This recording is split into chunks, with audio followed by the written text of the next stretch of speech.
Começa agora o programa Bem Viver, uma prosa sobre saúde, bem-estar, comida e agroecologia. Produção Rádio Brasil de Fato. Afagar a terra, conhecer os desejos da terra, se o da terra propicia a estação e fecundar o chão. E hoje é segunda-feira, dia 16 de outubro de 2023, bora começar mais uma semana juntos e juntas e com uma edição especial do Bem Viver. Afinal, o dia de hoje é um dia importante demais pra gente ressaltar tudo que ele representa. A gente começa o programa de hoje com Cio da Terra, música cantada por Milton Nascimento e Chico Buarque, porque hoje é Dia Mundial da Alimentação e para marcar esse dia é importante a gente lembrar de onde vem a nossa comida.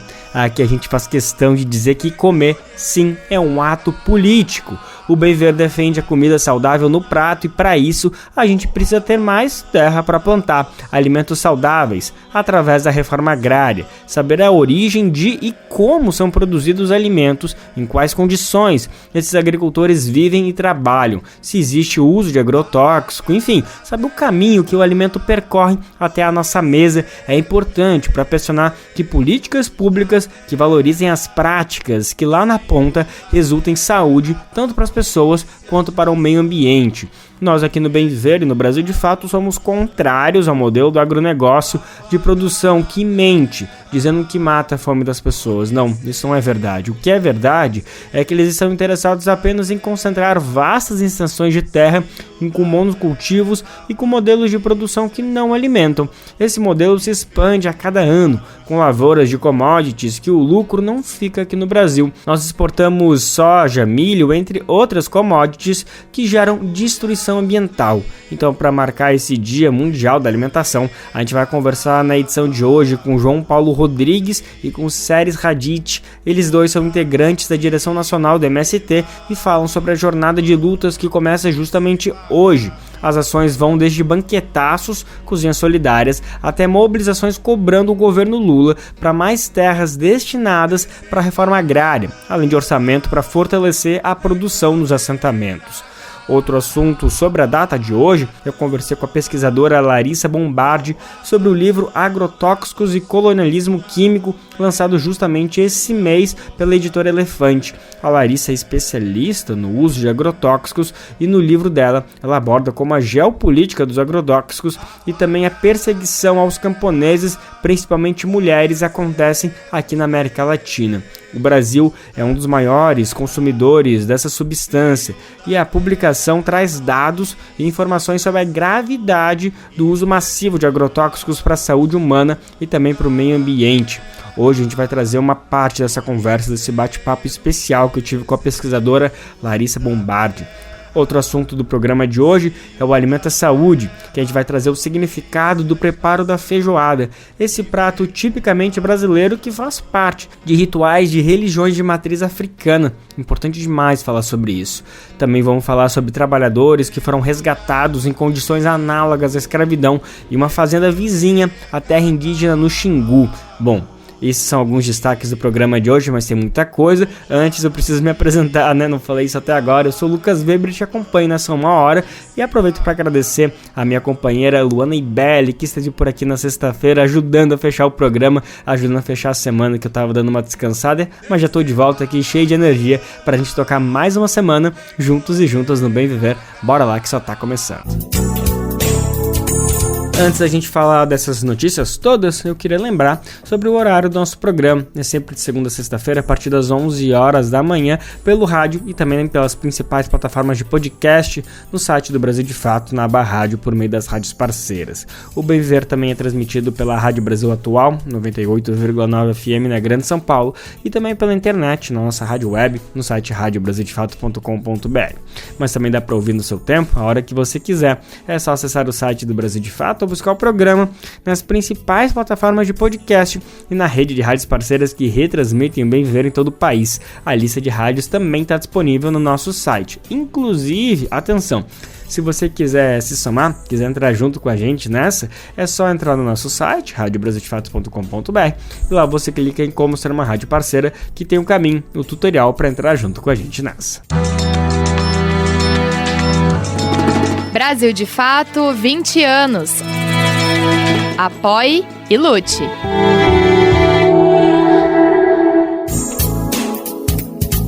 Para quem acompanha o Bem Viver, já sabe que quem produz alimento no Brasil não é o agronegócio. O que nós consumimos de frutas, verduras, legumes vem das mãos de agricultores familiares que resistem no campo. A gente fala aqui no programa sempre sobre as experiências, projetos e ações do MST, o Movimento dos Trabalhadores Rurais Sem Terra, e uma das principais bandeiras do movimento é a agroecologia. Uma das diferenças dela, da agroecologia para a agricultura orgânica, não é apenas as técnicas do cultivo, ou seja, o uso de não venenos, a exclusão dos agrotóxicos no processo, mas também é um modelo que tem a preocupação com o sistema alimentar e que engloba também as dimensões sociais, econômicas e culturais. Para ampliar o debate com a sociedade, que começa a jornada de luto do MST nesta segunda-feira, a jornalista Monize Ravena conversou com João Paulo Rodrigues. Ele falou sobre os principais desafios que as famílias camponesas enfrentam em relação às políticas de incentivo e crédito e ressalta que o movimento vai cobrar do governo Lula terras para a reforma agrária. Vamos ouvir a fala dele. A jornada de luta do dia 16 tem como principal objetivo fazer um grande debate com a sociedade, com os governos, sobre o tema da alimentação saudável. É o Dia Internacional dos Alimentos e nós queremos aproveitar para fazer uma mobilização no país inteiro para cobrar do governo federal, do governo Lula, que avança na política de reforma agrária. A nossa leitura, que por mais que tenha um empenho e vontade dos ministros de avançar, mas falta orçamento para nós avançar em um programa mais efetivo de assentamento. Os principais dilemas que nós estamos hoje, em especial, é recurso para assentamento das famílias acampadas. A demanda nossa para assentar todas as famílias acampadas é pelo menos de 3 bilhões. O orçamento disponível hoje não chega a 250 milhões, é muito pouco. O governo trabalha com a meta de até março do ano que vem assentar 7 mil famílias. Nós temos que assentar 60 mil famílias, ou seja, 10%. Então nós vamos cobrar e recompor o orçamento do próximo ano, que está menos de 500 milhões, de uma demanda mínima que nós precisávamos de 3 bilhões. Então esse é o primeiro bloco de questões que nós queremos. O segundo é o avanço numa política de crédito e compra de alimentos da agricultura familiar, que são basicamente 3 programas. Pronaf, compras do PA na Conab e o PENAI, que é junto à merenda escolar. Os recursos mais ou menos estão sendo disponibilizados, mas há um processo de burocratização muito grande.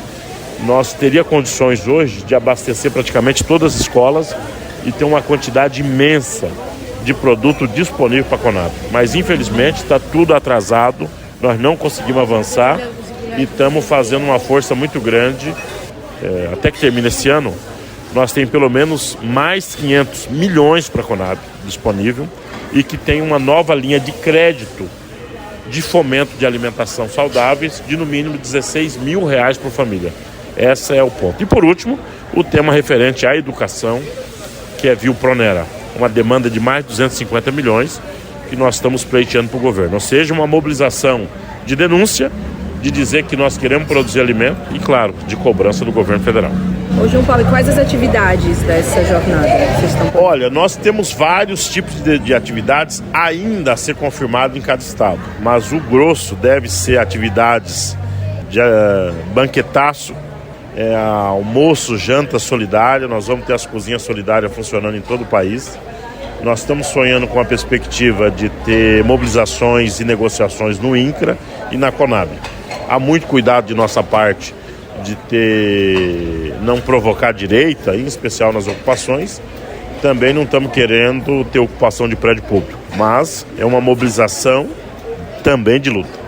E tem uma expectativa de que respostas positivas o governo vai sinalizar nesse retorno à pauta que vocês apresentaram? A resposta positiva não necessariamente precisa ser o valor ou o volume do crédito anunciado, mas é a disponibilidade do governo em construir uma agenda de negociação e que mesmo que não consiga atender as demandas no dia 16, mas que pelo menos no próximo orçamento e até o final deste ano consiga ter um desempenho um pouco mais satisfatório do que foi até agora, em especial no assentamento de Novas Famílias. E para a gente terminar, qual é o lugar dessa pauta do direito à alimentação que o MST tem julgado hoje na sociedade? Hoje é o central. A questão alimentação, ela equivale na nossa leitura como as questões climática e ambiental e como o problema da segurança pública. Nós sabemos que o esforço do presidente Lula em melhorar a situação da vida do povo brasileiro passa por uma agenda de alimentação saudável. E o MST e a reforma agrária são os únicos que podem avançar em uma agenda que as pessoas vão resolver o problema da sua fome e da miséria, não só comprando produtos multiprocessados, as famosas bolachas recheadas ou algo do gênero. Nós queremos que as pessoas comem e comem com qualidade. Por isso que ter uma boa fonte de proteína combinado com a boa fonte de outros vegetais oriundo da agricultura familiar, agroecológico, é uma qualidade que nós podemos dar para o debate nacional do tema que é acabar com a fome e com a miséria no Brasil. Ainda sobre a jornada de luta, a nossa repórter Gabriela Moncal conversou com Séries Radich. Ela é mestra em agroecologia e agricultura sustentável e também integrante da direção nacional do MST. Séries Radich ressaltou que a produção dos assentamentos pode colaborar no combate à insegurança alimentar, mas que é preciso ter condições para essa produção. Sobre a jornada, ela traz como mote esse desafio de a gente avançar na luta pela reforma agrária para produzir alimentos saudáveis para combater a fome. O dia 16 é um dia muito simbólico, que é o dia de produção de alimentos.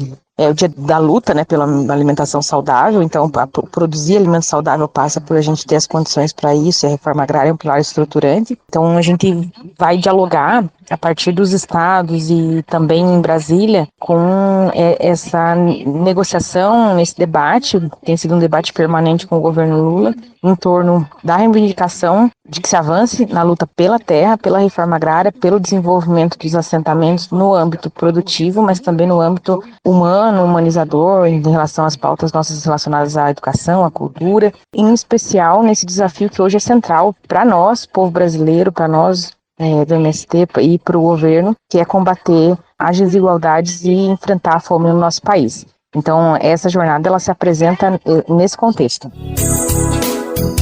A dirigente do MST explicou também que o movimento entende que o governo tem uma tarefa difícil, que é de reconstruir um país devastado pela gestão Bolsonaro, e que não é uma tarefa fácil incluir a pauta da reforma agrária, mas sim é necessário porque tem muitas famílias agricultoras sem assistência para produzir e obter renda. O governo ele tem sinalizado questões importantes para nós, como é, por exemplo, esse tema da retomada, da prioridade na produção de alimentos, da diminuição das desigualdades, de resolver os conflitos que hoje existem, né? Não só no campo, mas na cidade também. E a gente tem certeza de que há um compromisso histórico em se avançar nesse processo amplo da reforma agrária, especialmente, como eu disse antes, ela não está restrita à pauta nossa do campo, ela é uma pauta que dialoga diretamente com esse desafio nosso, que é central do combate à fome.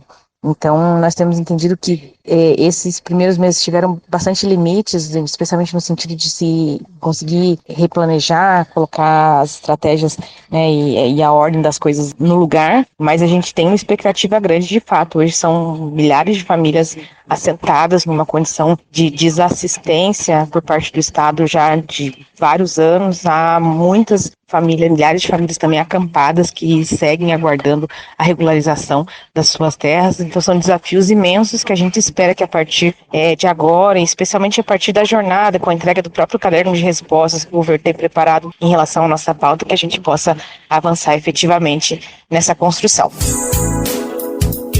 Vamos falar de cultura alimentar e como o alimento é sagrado.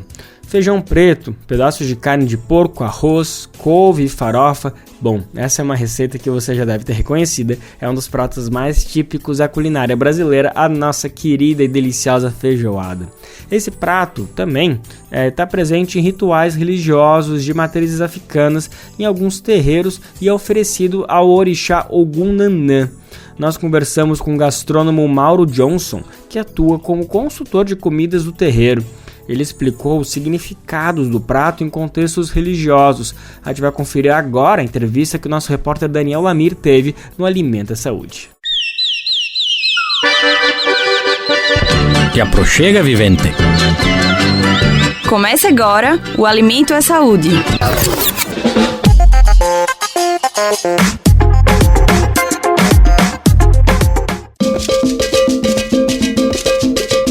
Feijoada. Quem não lembra de um domingo com casa cheia quando se fala nesse prato? Esse típico preparo também está presente nos terreiros e com alguns propósitos parecidos. É o que explica o gastrólogo Mauro Johnson. A gente oferta também no candomblé e lembra dos nossos irmãos ali dentro, com o mesmo propósito de unir as pessoas, de alimentar a alma, de trazer a felicidade e trazer a paz de espírito. Não só em alimentar o corpo nutricionalmente, assim. Apesar de parecida, a feijoada que comemos em casa ou na rua possui algumas diferenças em relação à de terreiros. A escolha dos ingredientes já representa mudanças de sabor e significados, como aponta Mauro. Na visão gastronômica, a gente vai botar alho, cheiro verde, tem gente que usa esses temperos de pozinho, né?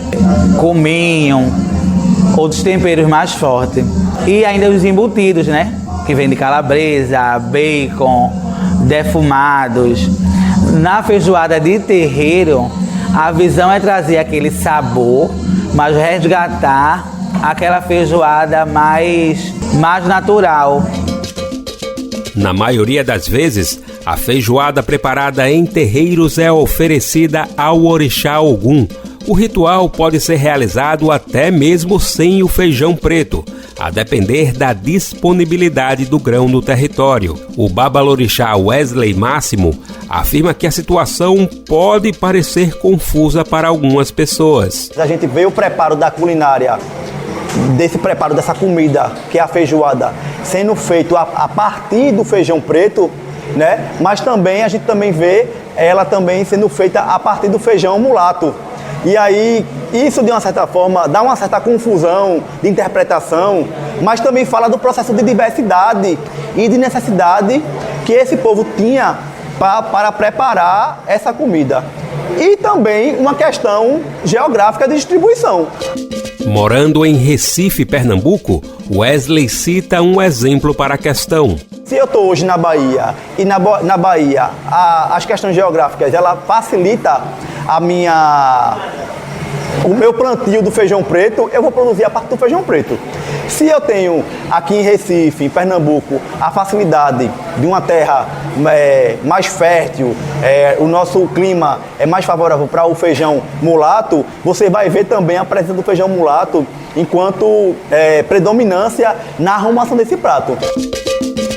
Há também outra variação do preparo, que além de mudar o grão, é ofertado a outra orixá, como afirma Mauro. Tem algumas determinadas casas que fazem essa divisão com a fava. Usam os mesmos ingredientes da feijoada, mas colocam a fava e ofertado para Nanã. Apesar das variações, Mauro afirma que há preceitos que são sempre seguidos, tanto no preparo com feijão quanto com a fava. Nenhuma delas é ofertada com embutidos, né? Bacon e calabresa, porque isso já começa a industrializar. E o que a gente preza muito é pela comida de tradição, mas sem perder o sabor, lógico, né? Além disso, Wesley lembra a importância espiritual do preparo. E aí a gente vê que hoje as pessoas utilizam outros elementos, mas é importante a gente fazer esse resgate, deixar registrado, né, que essa comida ela tem uma característica e é oferecida, em sua maioria das vezes, para o orixá Ogum, com o feijão preto, a carne de porco, né, e um tempero todo especial que só as pessoas de terreiro de fato sabem fazer, né? Do Recife, da Rádio Brasil de Fato, Daniel Lamir.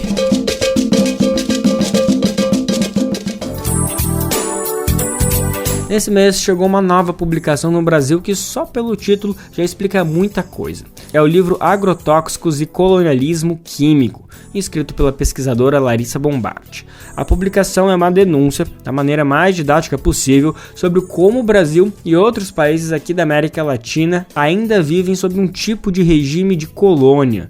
Isso porque o continente europeu segue usando as nossas terras como forma de gerar riquezas para eles, enquanto para a gente fica a devastação do território, a violência contra a população local. Olha só esses números que a pesquisadora traz no livro.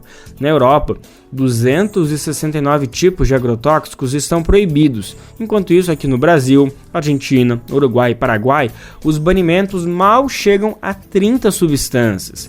Entre 2013 e 2020, a Bélgica exportou para 70 países cerca de 50 mil toneladas de agrotóxicos que são proibidos aonde? Na Bélgica e outros países da Europa também. Hoje, no Brasil, só a plantação de soja equivale ao tamanho da Alemanha. É um crescimento de mais de 200% na plantação, no cultivo desse grão nos últimos anos aqui no Brasil. Mas, paralelamente, à expansão desses cultivos de commodities, o número de trabalhadores em situação análoga à escravidão resgatados cresceu em todas as regiões do país, mas principalmente nas regiões centro-oeste e norte, justamente onde a soja está avançando. Tudo isso compõe essa expressão colonialismo químico. E para entender melhor como ela funciona, como ela infringe o Brasil e a população, eu conversei com a autora do livro. Larissa Bombardi é professora do Departamento de Geografia da USP e desde 2021 ela não mora mais no Brasil após receber uma série de ameaças, tudo isso por conta desses estudos que ela vem conduzindo e realizando, além de publicar, como esse livro que a gente vai falar agora. Atualmente a professora vive em Paris, onde segue pesquisando sobre o tema, que resultou justamente na publicação desse livro, que chega agora pela editora Elefante. Vamos conferir então agora a conversa que eu tive com a pesquisadora Larissa Bombardi. Professora Larissa Bombardi, antes de começar a nossa conversa, eu queria te agradecer. Vai ser um prazer falar contigo sobre todo esse tema. A gente estava conversando que, enfim, não são dados, não são informações muito esperançosas, mas são extremamente pertinentes e a gente precisa falar sobre todas essas informações, destrinchar e explicar para a população o que está acontecendo no Brasil, mas enfim, toda a América Latina. Obrigada, eu quem agradeço a oportunidade de conversar com o Brasil de Fato. Obrigada.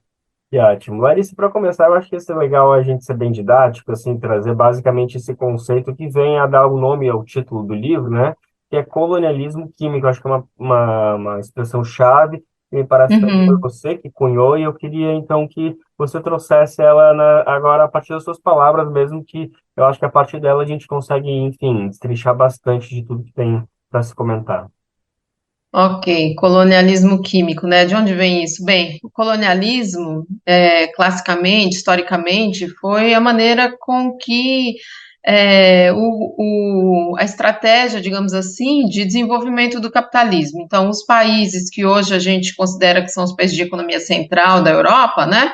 Há séculos atrás passaram a se apropriar de outras porções do planeta de forma muito violenta, se apropriando da natureza, utilizando o trabalho escravo, a escravidão humana, para poder haver uma acumulação, aquilo que a gente chama de acumulação primitiva, né? E gerar isso que hoje a gente conhece como capitalismo. Então, o colonialismo, né, a nossa formação territorial, nossa, eu digo, do Brasil, dos países da América Latina, ela foi feita por meio do colonialismo, né? O Brasil era colônia, né? Assim como os outros países da América Latina, e não só da América Latina, de toda a América, eram colônias dos países europeus. Então, era como que essa extensão territorial forçada, né, dos países europeus que se apropriavam das riquezas naturais existentes nesses países. Então, toda essa forma de apropriação, ela sempre foi muito violenta, né, por meio da violência física, do assassinato, do genocídio dos povos originários. Então, o colonialismo, ele é o processo violento pelo qual o capitalismo se consolida como modo de produção. Isso é o colonialismo clássico como a gente conhece, né? Por que a gente está agora falando em colonialismo químico, né? O que é isso? Obviamente que a gente não está mais falando desse período histórico especificamente, a gente não está considerando que o Brasil é colônia, né? Ele mesmo, que o Brasil, a Argentina, os outros países são colônias, né? A gente está num outro momento do mundo, mas essa expressão serve para a gente entender a violência que ainda nos é imposta quando a gente está quando a gente se insere nessa economia mundializada. Então, essa violência que se perpetua e que se modifica e que ganha formas, inclusive, modernas, digamos assim, de violência, que é a violência química, ela é o mecanismo pelo qual o Brasil e outros países do mundo se inserem na economia mundo. Então, quando a gente vê, por exemplo, a nossa pauta de exportação, a gente vê a importância que os produtos minerais e os produtos agrícolas têm. Então, e não só nossa, todos os países do Mercosul, a gente entra em bloco nessa economia mundo, vendendo minérios e produtos agrícolas, basicamente. Então, a gente se insere de uma forma subordinada na economia mundo,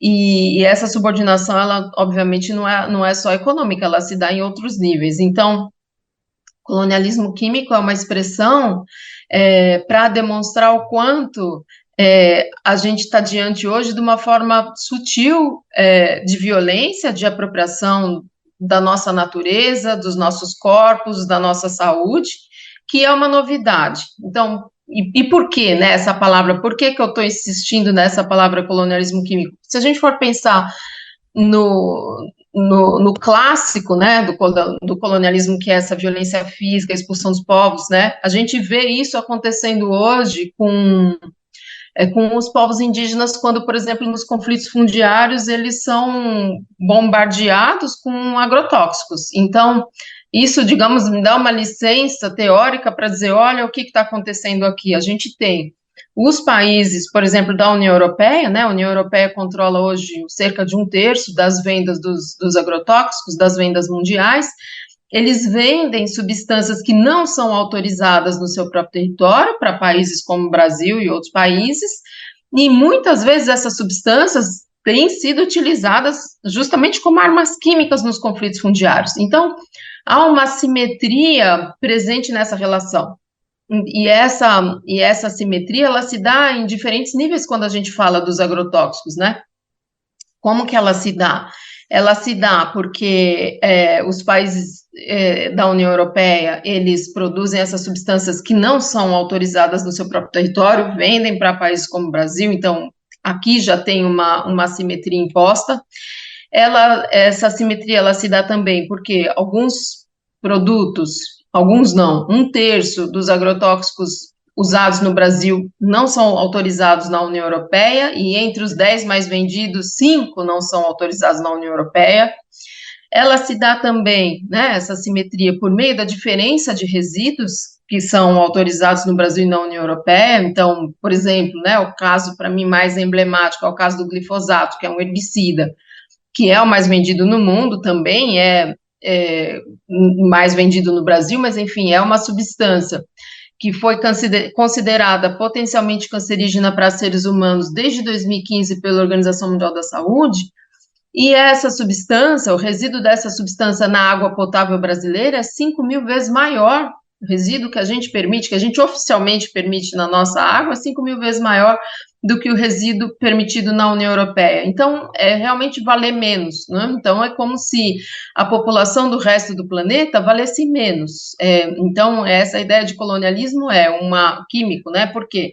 Porque a novidade, digamos assim, da agricultura no pós-Segunda Guerra Mundial é a grande possibilidade das indústrias também faturarem, vou usar essa expressão, por meio da agricultura, sem necessariamente estarem diretamente envolvidas na agricultura. Larissa, diante desse desastre que não é anunciado, desse desastre que está acontecendo, eu queria começar a ouvir algumas respostas que a gente poderia começar a caminhar. E, claro, que a primeira que me parece, assim, a alimentação orgânica, como se fosse uma solução. Mas, diante de toda essa complexidade que você está explicando, que é literalmente um sistema global, simplesmente investir numa alimentação orgânica é uma resposta muito superficial para um problema que já tem raízes na relação entre países.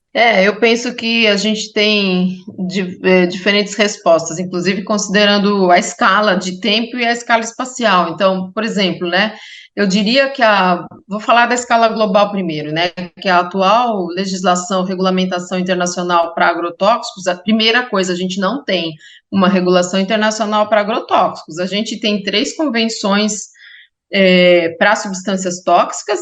Nenhuma delas aborda diretamente os agrotóxicos, embora eles estejam incluídos. A de Basel, a de Roterdã e a de Estocolmo.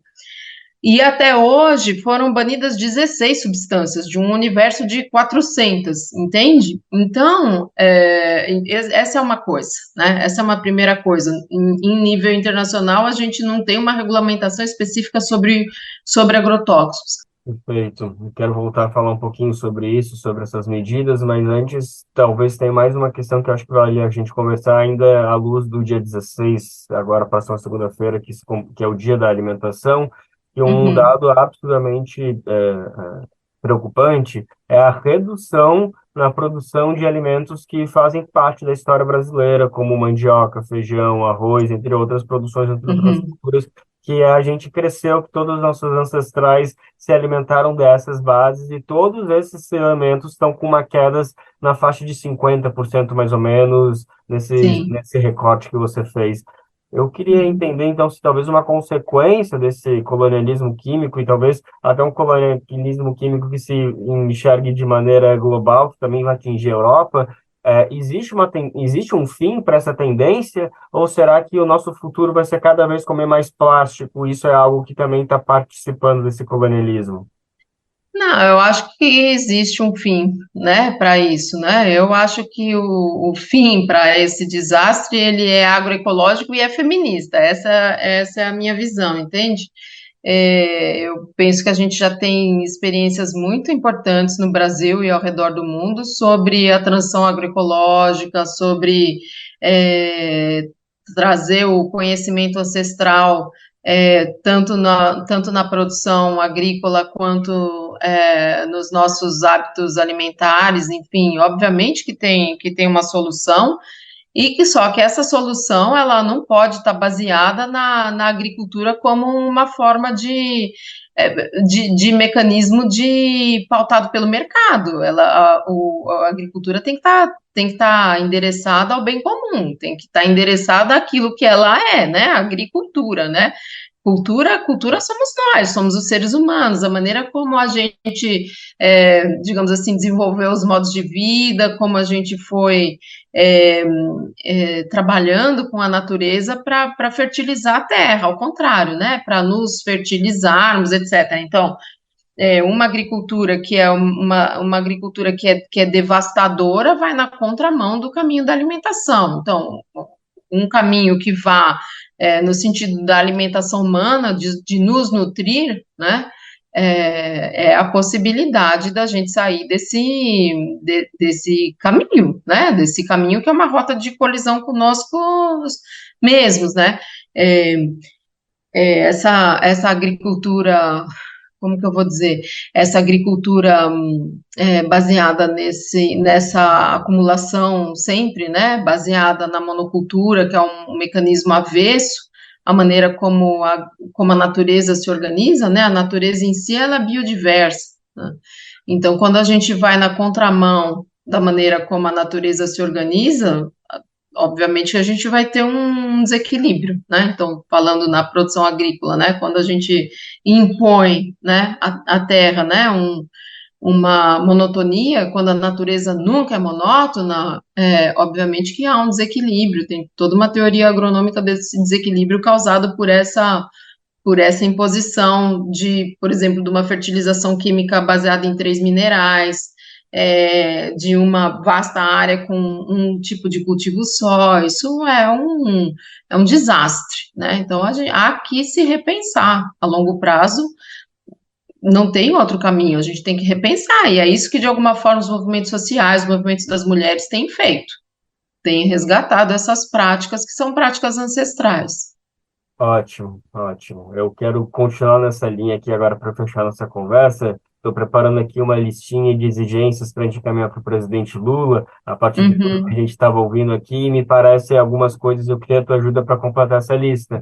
Então, reforma agrária, consolidar políticas de agroecologia, regularizar territórios indígenas, quilombolas, que justamente têm essa produção como base, acabar com a história do Brasil importar e usar produtos que são proibidos em outras nações, ou até usar com níveis que não são aceitáveis lá, também usar aqui.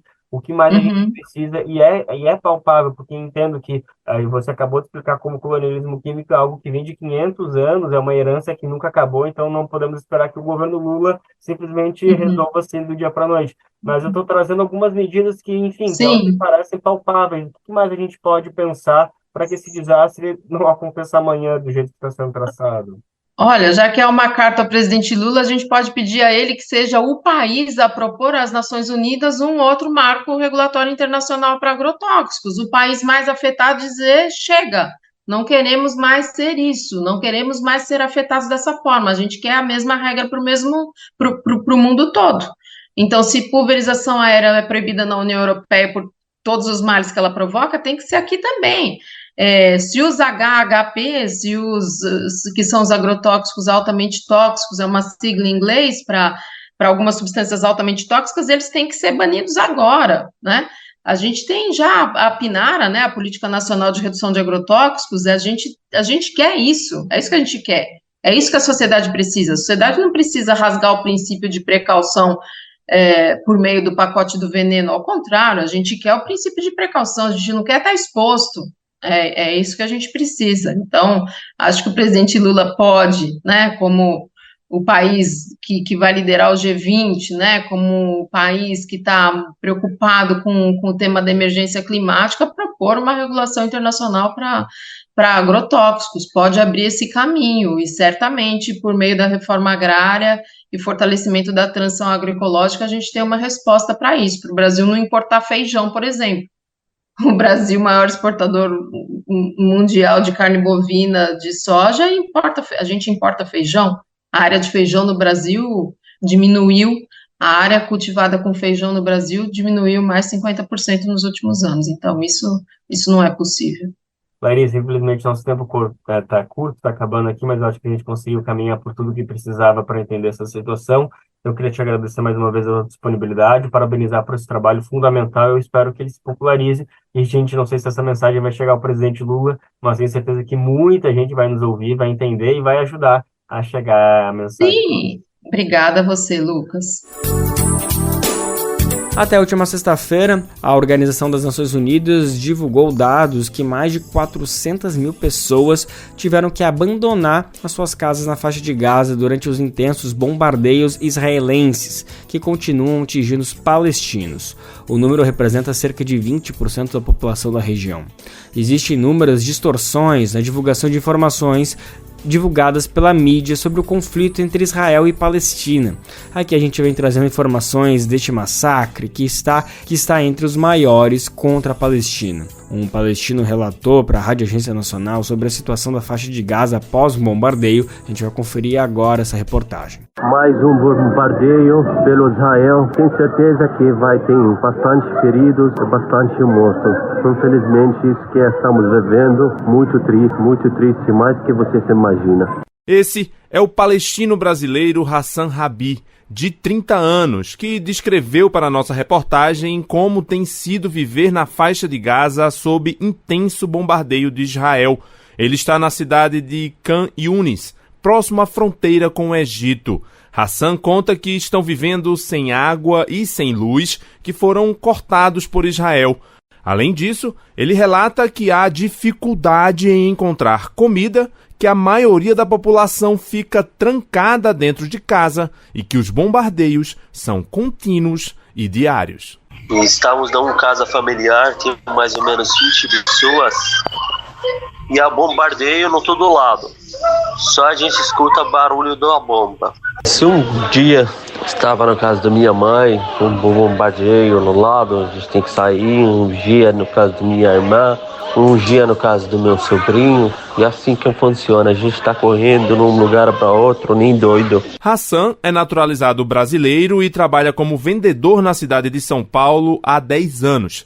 Desde quando resolveu deixar a Palestina por causa dos conflitos com Israel. Ele chegou a Gaza cerca de uma semana antes dos bombardeios para visitar familiares, acompanhado das 2 filhas brasileiras de 3 e 6 anos de idade e da esposa também brasileira. A família brasileira tentou sair de Gaza pela fronteira com o Egito, mas o local foi destruído pelo bombardeio de Israel.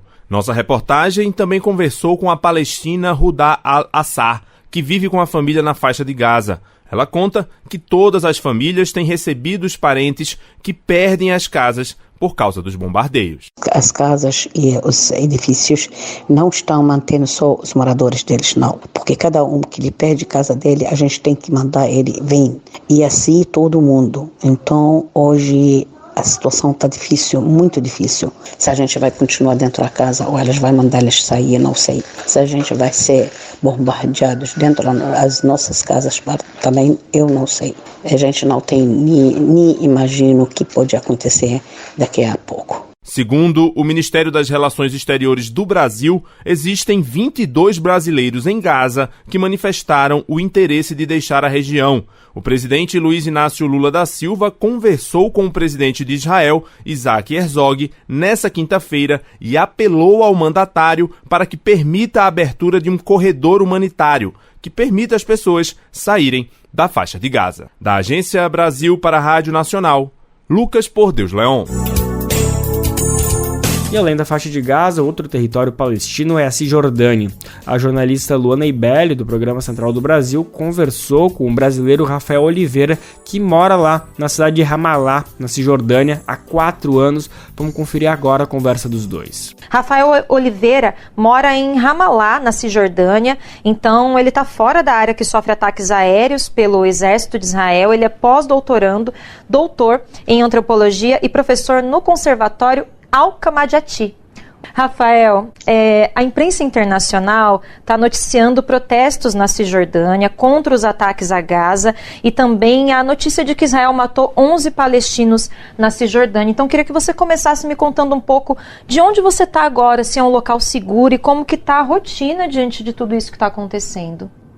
Existe um fenômeno muito interessante que é um fenômeno de repercussão entre eventos, né? Assim, se qualquer coisa aconteça em Gaza, vai repercutir na Cisjordânia, e se alguma coisa acontecer na Cisjordânia, não vai acontecer, vai repercutir também na faixa de Gaza. Então aqui, dessa vez não foi diferente, uma série de protestos tomaram conta das ruas, né? E é isso. Agora, uma das grandes respostas que acontece, e também por parte do governo israelense, é uma intensificação do poderio militar ou da presença militar na Cisjordânia, né? Os checkpoints, por exemplo, eles estão fechados, as cidades onde a gente está tem a sua mobilidade entre elas bastante comprometida, e existe um problema muito, muito sério, que é dos colonos israelenses, né, que também são armados, e esses grupos têm atuado em ataques contra a população palestina basicamente todos os dias, né? Então, com tiros contra carros, contra civis, contra as pessoas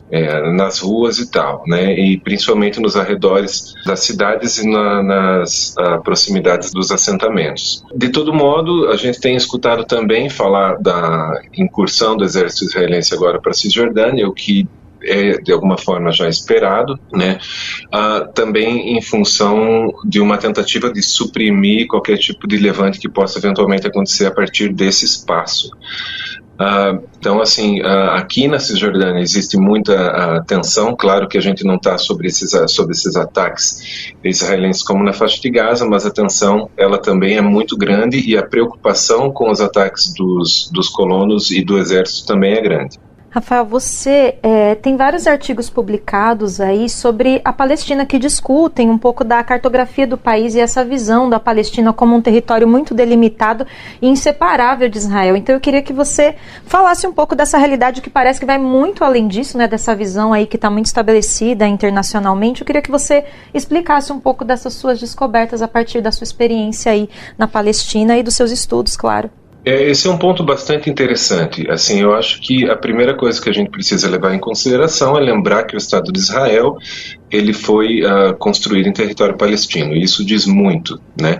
Inclusive, para a gente resolver a questão de por que a Palestina ela é separada entre Cisjordânia e faixa de Gaza e tem um outro espaço no meio. Bom, existe uma categoria de territorialidade local que é muito importante, que é a 48. 48 tem variações, né? Dentro, ou em árabe al-dakhil.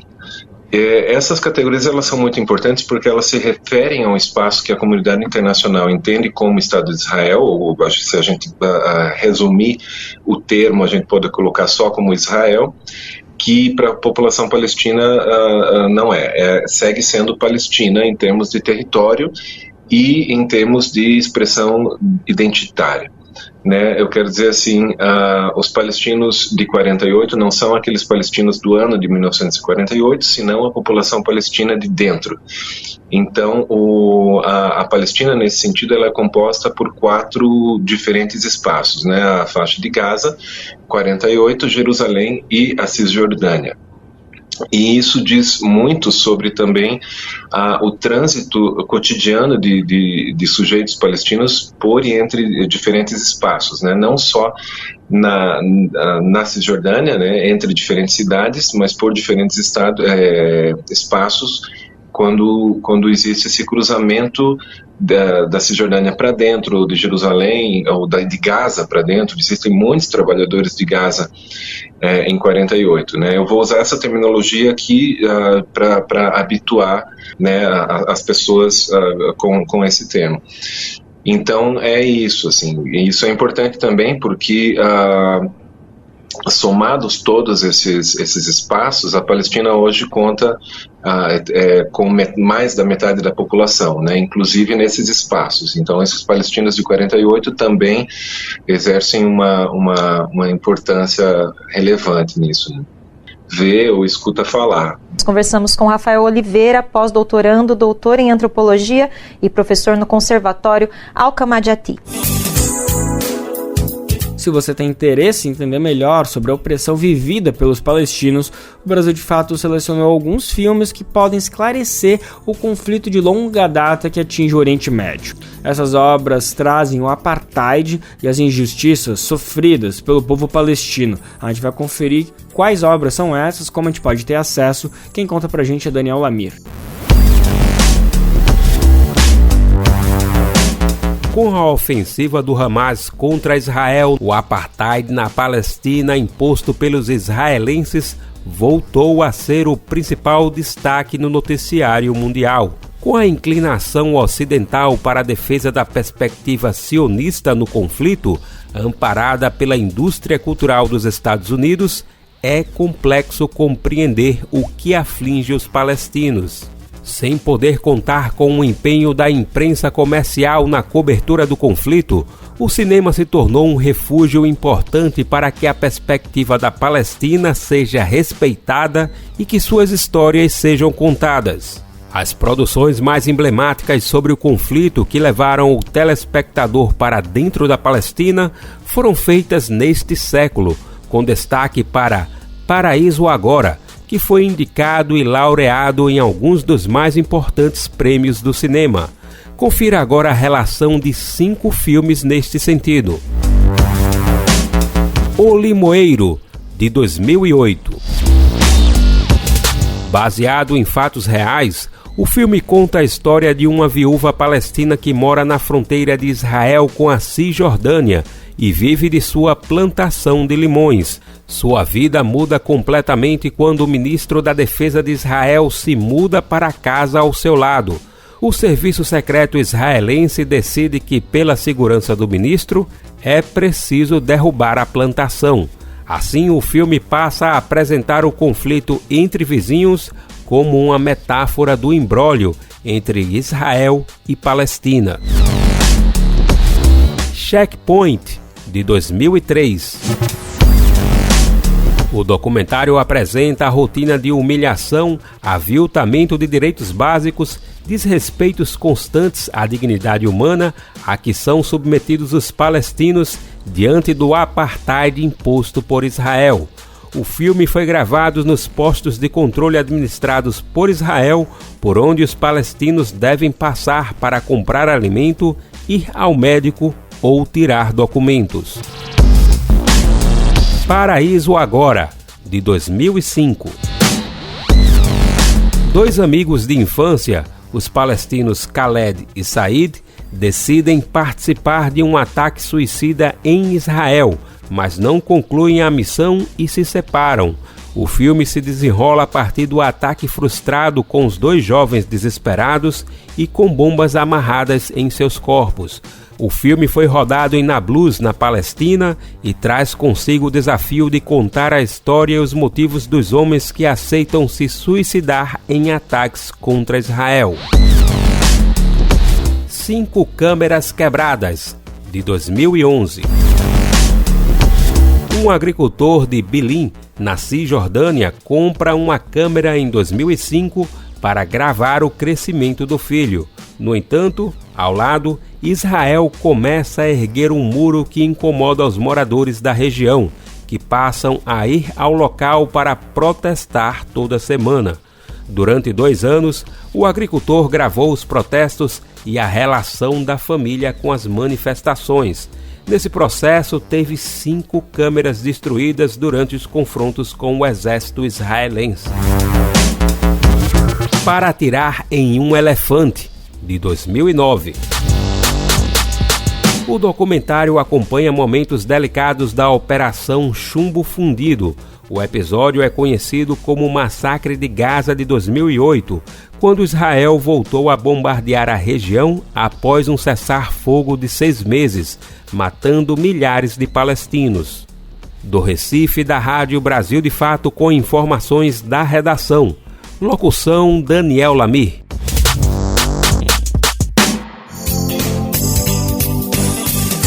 Trabalhadores foram encontrados em situação análoga à escravidão na Fazenda Primavera, em São Félix do Xingu, no Pará. O proprietário da fazenda é um político vice-prefeito de uma cidade que fica a 1h30 de distância de Tucumã. A propriedade faz fronteira com a Pitereuá, terra indígena que foi a mais desmatada durante o governo de Jair Bolsonaro. A gente vai saber mais informações, quem conta pra gente é o Daniel Lamir. Na última quarta-feira, dia 11, 2 trabalhadores foram encontrados em condições análogas à escravidão no município de São Félix do Xingu, no Pará. Eles foram resgatados pela Polícia Federal e Ministério do Trabalho e Emprego na Fazenda Primavera, que faz fronteira com a terra indígena Apitereua. A fazenda pertence a Vanderlei Dias Vieira, do PSD, que é vice-prefeito de Tucumã, no Pará. Ele não estava no local no momento da operação. A Polícia Federal abriu um inquérito para investigar o caso.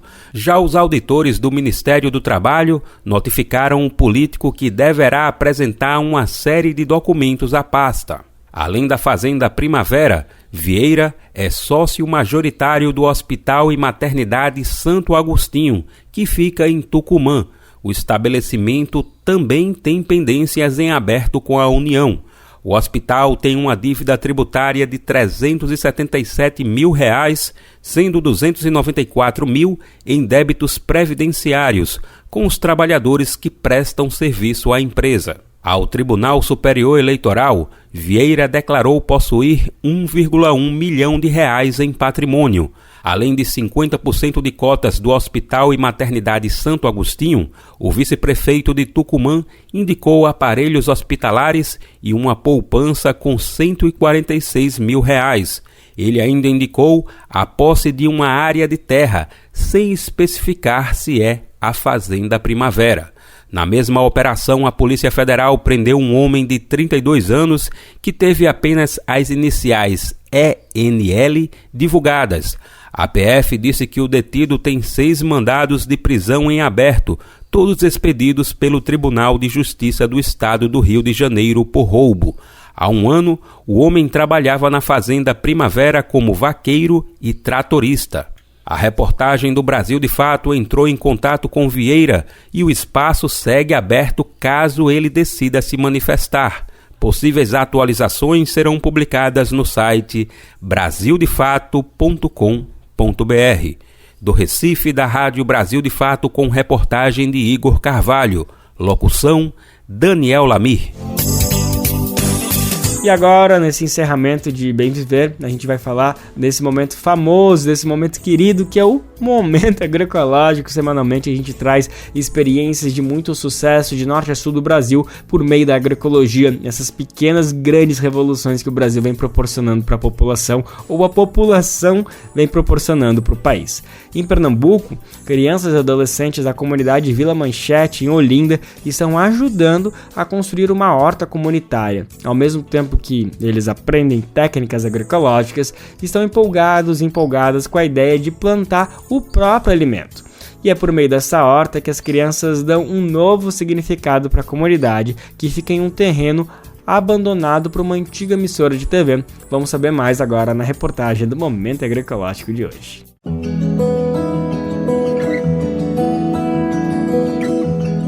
Momento Agroecológico.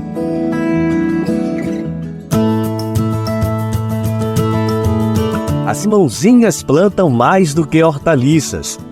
Estão colocando as sementes de um futuro melhor para o lugar onde vivem.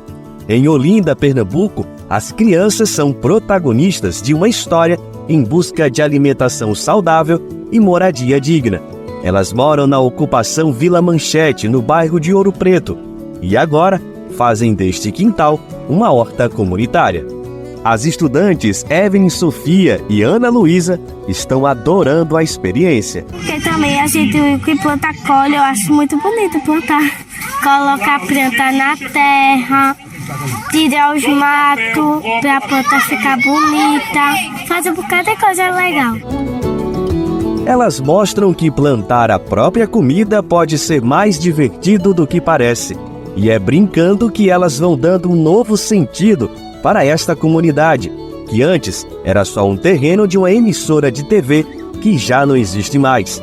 As horas vagas da tarde agora são dedicadas a construir novos laços com a terra. Aos poucos, o verde agroecológico cultivado pelas crianças vai colorindo a vida da ocupação.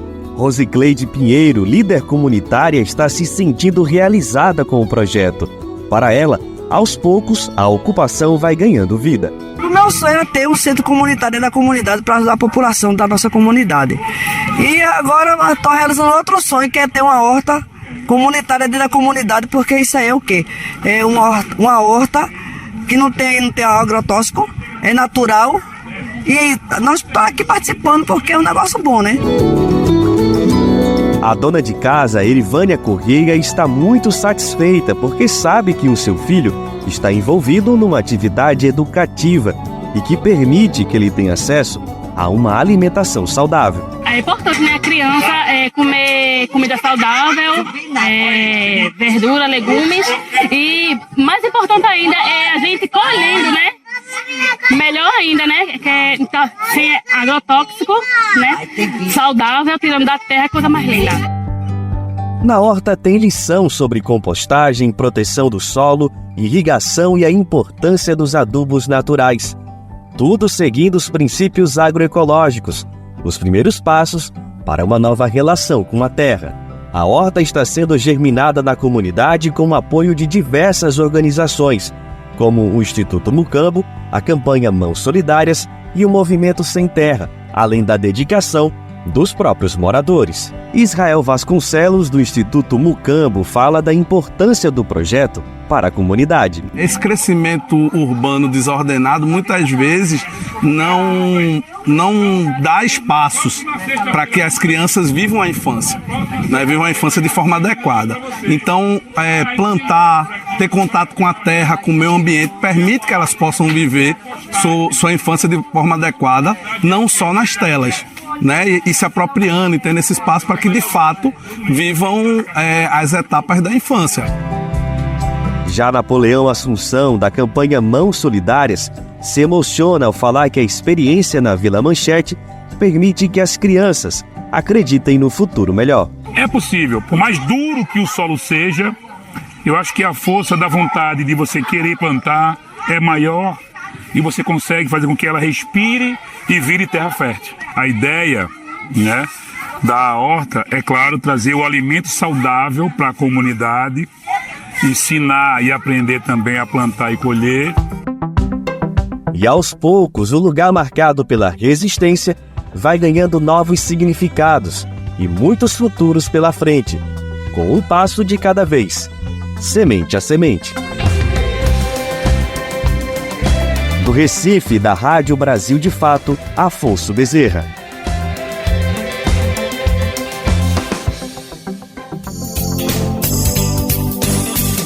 E assim, mais uma edição do Bem Viver chega ao fim. Te agradeço por sua companhia. Amanhã a gente está de volta. A gente se fala e se ouve a partir das 11 horas da manhã.